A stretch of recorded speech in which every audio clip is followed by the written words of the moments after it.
What's up guys, I'm Michael. Welcome to this week's Behind Box Office. Now that 2024 has come, it's time we have a look back at the past year and compile all sorts of rankings. Today we're gonna pick those movies that lost the most money in 2023. Are you ready? Let's go! There is basically a tie at the 10th spot of the biggest money losers of 2023, and coincidentally they are both racing themed.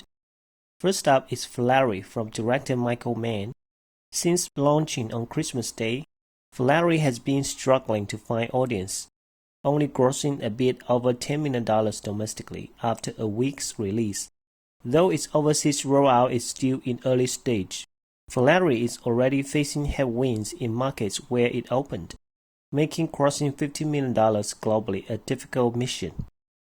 With a price tag as high as $95 million, Ferrari looks poised to lose a big chunk of money. Based on a relatively generous projection of its global growth, Ferrari is estimated to lose around $68.5 million, enough to crack into the top 10 ranking of the biggest bombs of 2023. It's worth noting that if its final box office fell well short of this projection, its net loss might be much higher than the number listed here.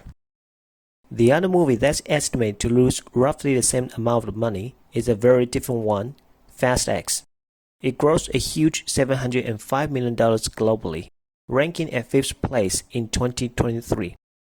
However, it cost a whopping $340 million to produce, becoming the 5th expensive movie of all time according to the numbers, which normally requires at least $800 to $900 million to simply break even. So one of the highest grossing movies of the year is still gonna post a big loss, estimated at $68.5 million by Behind Box Office. The critical lesson here is that a movie with such ultra high cost carries outsized risks in the current marketplace, where Russia is entirely excluded and the PRC is turning away from Western offerings. Hollywood studios need to be more careful in greenlighting similar projects in the future, which is a conclusion that should be revisited repeatedly going forward. Turning from a modestly successful franchise starter into a sinking sequel takes just 4 years. Shazam! Fury of the Gods was never gonna outrun its predecessor after numerous delays, but it tanked even harder than most would expect. Opening with $30 million in March, Shazam! Fury of the Gods declined no less than 66% in 4 of the 5 consecutive weekends, wrapping up its domestic run with a disastrous $57 million, or merely 41% of what the first Shazam earned. Its overseas gross of $76 million is not helping either, adding up to $133 million globally. This translates into an estimated $58 million theatrical rental, with a blooming budget of $125 million, or $40 million more than its predecessor. Shazam! Fury of the Gods is estimated to lose $72 million, ranking at number 9 on the list.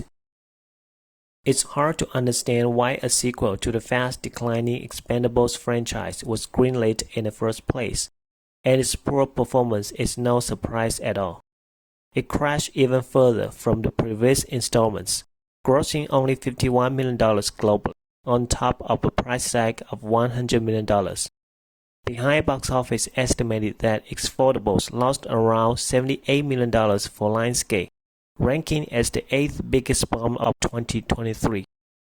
It's now safe to bet that this mercenary group led by Sylvester Stallone is buried for good. The second offering of the year from the DC Extended Universe is undoubtedly a box office disappointment. The Flash has only earned $108 million in the domestic market and $162 million internationally. That will translate into an estimated $115 million theatrical rental. As reported by Warner Brothers, The Flash cost approximately $200 million to produce.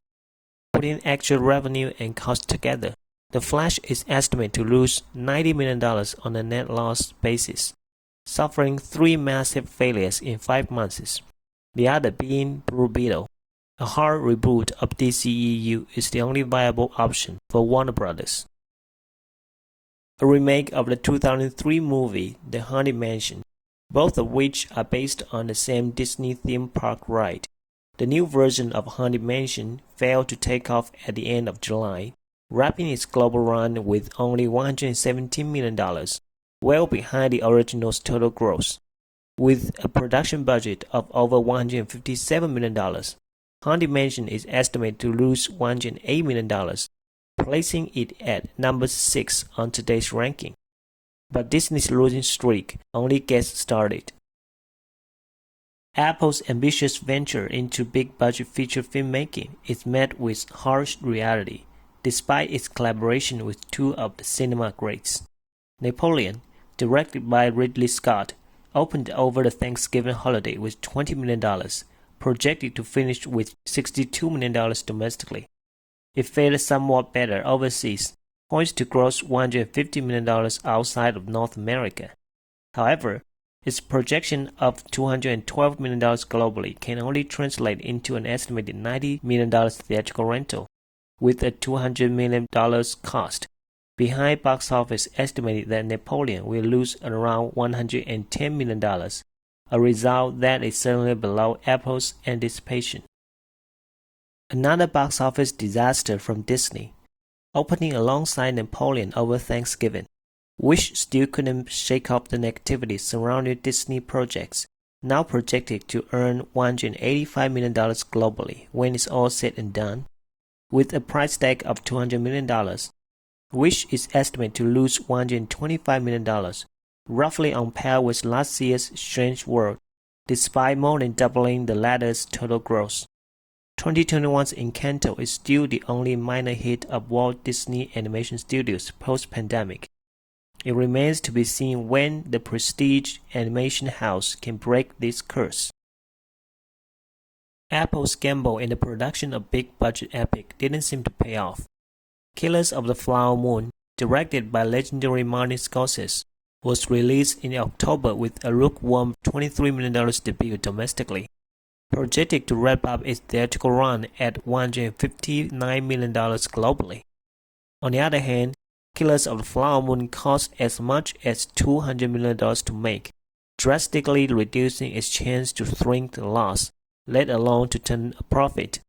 All in all, it's estimated to lose a gigantic $129.5 million, a number that even a deep-pocket Apple might feel the pain. Disney's decision to make a fifth Indiana Jones might be questionable in hindsight, but to put $300 million into producing it, which requires at least $800 million to break even, is simply out of mind, although the rampant inflation is also a factor to blame. Launched in peak summer, Indiana Jones and the Dial of Destiny could only manage $383 million globally, less than half of what it needs to recoup the investment. Based on all the information available, behind box office estimated that Indiana Jones and the Dial of Destiny will lose a massive $139.5 million, a loss that would easily claim the top spot in any other year. But not this time. Disney's losing streak just has no stopping, but the fact that its biggest failure comes from Marvel Cinematic Universe, a name that was once equated with super moneymakers, is really concerning. Coming off an already uneven year for Marvel Studios after miss and hits of Ant-Man 3 and Guardians of the Galaxy Vol. 3, the Marvels descended the franchise into dismal with a $46 million opening, the lowest ever in the MCU. It never recovered since, only projected to gross $210 million globally, also a record low. On the other end, the Marvels cost $274.8 million to produce, the most expensive non-Avengers movie. It looks extremely dire to put these numbers together. Based on an estimation by Behind Box Office, the Marvels is about to lose $189.6 million, the single biggest loss ever in the cinematic history. Going from the peak of Endgame to now, Kevin Feige needs to think hard on the way forward for Marvel Cinematic Universe, which might not be able to weather such a heavy loss again. Okay, This is today's Behind Box Office. If you have any thought or topic that you're interested in, feel free to write in the comments. And if you like this video, please share and subscribe. See you next time.